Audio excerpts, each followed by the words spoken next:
Hi guys, welcome back to my channel rainbow Sandhya. आज के video में हम डिस्कस करने वाले हैं अपने पास्ट को। अगर आपको अपना पास्ट बहुत याद आता है, बहुत खराब रहा है आपका पास्ट और आप कितनी भी कोशिश कर लो नहीं भूल पाते हो उसे, पास्ट के थॉट्स बहुत ज़्यादा आते रहते हैं आपको और आपको समझ नहीं आता है कि क्या करूँ मैं, तो ये अगर ऐसी सिचुएशन है तो ये वीडियो आपके लिए है।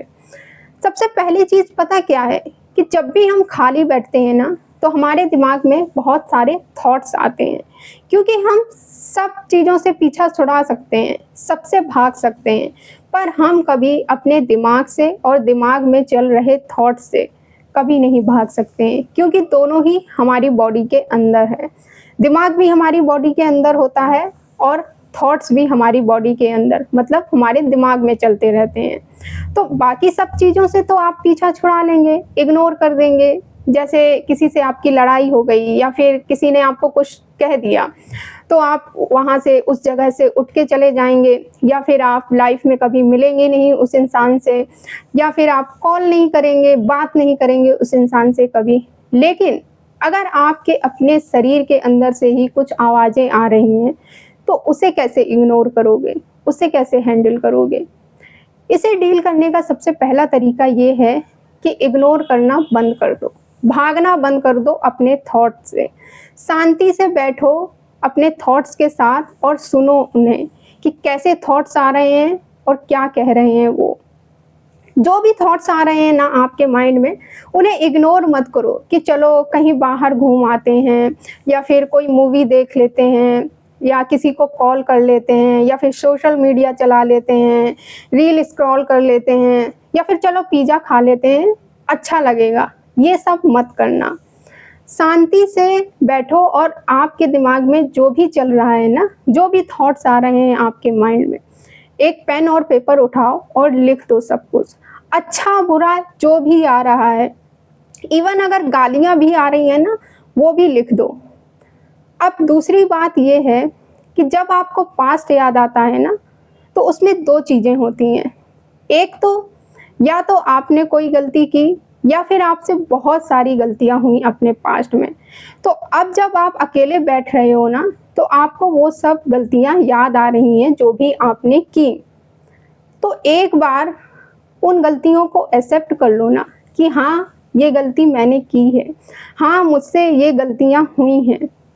और प्लीज़ मैं ऐसा बिल्कुल नहीं बोल रही हूँ कि दूसरों से जाके बोलो, उनके सामने एक्सेप्ट करो कि हाँ हाँ मुझसे गलती हुई है। नहीं, आपको अपने लिए एक्सेप्ट करना है, आपको खुद के सामने एक्सेप्ट करना है बस।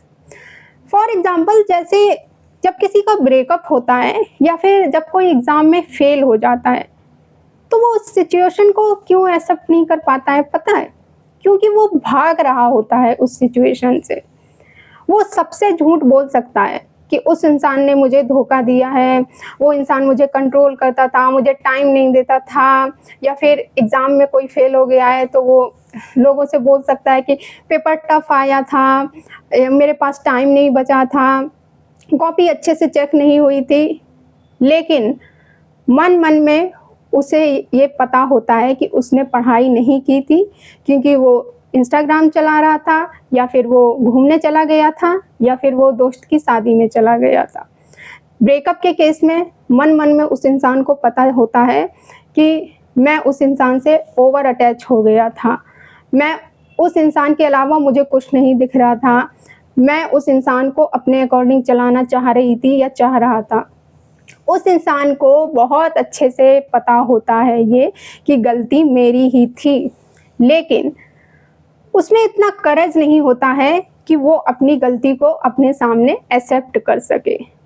क्योंकि हमारा जो मन होता है ना, या फिर हमारी जो सोल होती है, जो भी कह लो आप, उसे ये बहुत अच्छे से पता होता है कि गलती मेरी ही थी। लेकिन आपका ईगो इतना बड़ा होता है कि हमारा दिमाग उसे एक्सेप्ट नहीं करने देता है, हमारा दिमाग उसे एक्सेप्ट नहीं करना चाहता है। तो ये एक लड़ाई चलती रहती है दिल और दिमाग के बीच।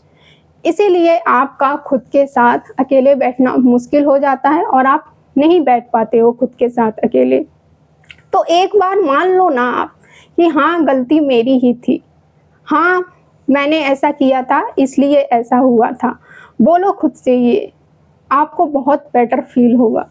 और ये मैं इसलिए बोल रही हूँ क्योंकि इस सिचुएशन में मैं रह चुकी हूँ, ये सब मैं कर चुकी हूँ, तभी मैं आपको बोल रही हूँ ये सब।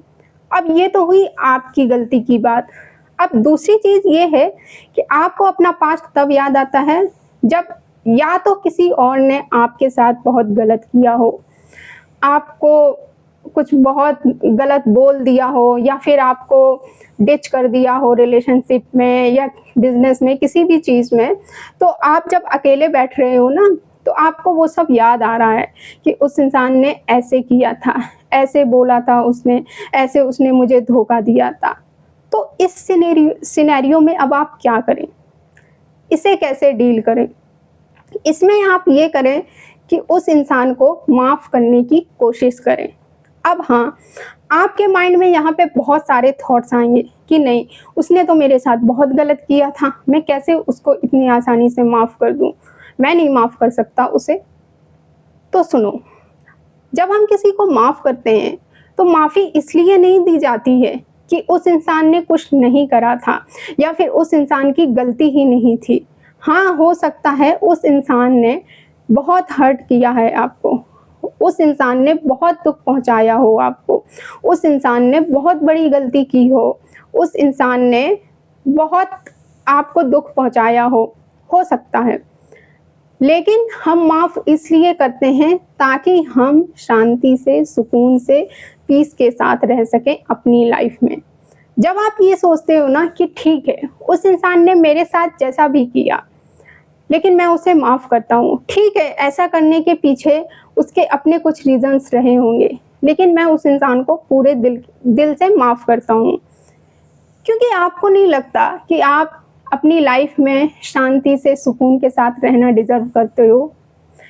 क्योंकि देखो, कोई भी चीज़, कोई भी इंसिडेंट या कोई भी इवेंट होता एक बार है, लेकिन आपने उस इंसान को और उस सिचुएशन को कितनी बार याद किया? 10 बार, 100 बार, 1000 बार, दिन रात मन मन में सोच सोच के और इधर उधर बता बता के। वो चीज़ एक बार हुई आपकी लाइफ में आपके साथ, लेकिन आपने खुद को 1000 बार उस इमोशन से गुजारा। आपने उस इमोशन को बार बार फील किया, कभी खुद याद करके और कभी दूसरे लोगों को बता के कि उसने मेरे साथ ऐसा किया था, उसने वैसा किया था, उसने ऐसा बोला था। तो इससे अच्छा तो यही है ना कि आप एक बार उस इंसान को माफ़ कर दो, किसी और के लिए नहीं, सिर्फ अपने लिए, क्योंकि आप शांति के साथ रहना चाहते हो और आप अपनी लाइफ में पीस और सुकून चाहते हो। अब लेकिन यहाँ पे मैं आपको ये भी बता दूँ कि ये एक बार में नहीं होता है, इसमें भी टाइम लगता है। किसी को ज़्यादा टाइम लगता है, किसी को कम टाइम लगता है, और ये भी डिपेंड करता है कि किसका दर्द कितना गहरा। क्योंकि हीलिंग एक जर्नी होती है जो सेल्फ की होती है। इसमें आप खुद को, दूसरों को, सबको माफ़ करते हो, तो काफ़ी टाइम लगता है इस जर्नी में। लेकिन अगर आप कुछ करोगे नहीं, कुछ बदलोगे नहीं, तो कुछ नहीं बदलने वाला है फिर आपकी लाइफ में। तो इस जर्नी का सबसे पहला स्टेप ये है कि खुद के साथ बैठो और एक्सेप्ट करो सब। उसके बाद फिर खुद को भी और दूसरे सब लोगों को भी माफ़ करो। जिन भी लोगों ने आपके साथ गलत किया है, जिन भी लोगों के लिए आपके मन में हार्ड फीलिंग्स हैं, उन सब लोगों को माफ़ कर दो। एंड ट्रस्ट मी, ऐसा करने के बाद आपकी लाइफ बहुत बेटर हो जाएगी और आपकी बहुत सारी प्रॉब्लम धीरे धीरे ख़त्म हो जाएंगी। अगर आप अपनी लाइफ में फॉरगिवनेस सीख गए, अगर आप अपनी लाइफ में खुद को माफ़ करना और दूसरे लोगों को माफ़ करना सीख गए ना, तो आप अपनी लाइफ में बहुत ही शांति से और सुकून से रह पाएंगे और आपकी लाइफ बहुत पीसफुल हो पाएगी। सो खुद को भी और दूसरे लोगों को भी माफ़ करने की कोशिश करें। सो ये था आज का पूरा वीडियो। मिलते हैं हम फिर नेक्स्ट वीडियो में। Thank you for watching this video. Bye, take care.